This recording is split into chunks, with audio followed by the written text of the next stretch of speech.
Throughout our daily lives, we encounter times where the equipment we use needs to be taken in for service or for upgrades, from system updates on our computers and phones to maintenance on our cars. During these periods of maintenance, the equipment is usually not available for use. The electrical system is no different.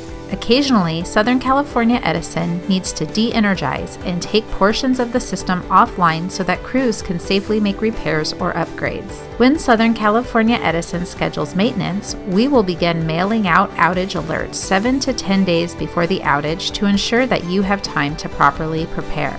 When you receive one of these maintenance outage notifications, here are some key things to pay attention to.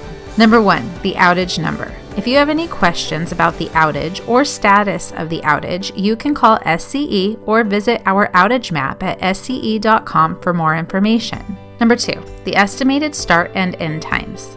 These times are estimates. We will try to reduce the length of the outage so the actual times may be different. Also, be sure to understand the times and the length of time of the outage, as some outages are conducted overnight. Number 3, the impacted address. This may seem obvious, but many customers have more than one location where they receive electricity. Number 4, resources and tips for how to prepare for an outage, including tips for electronic items and food safety. If you want to get even more time to prepare for an outage and to receive communications digitally, including updates if an outage is canceled or the restoration time is rescheduled, please log into or register your account at sce.com and select your desired notification preferences: email, text, or phone.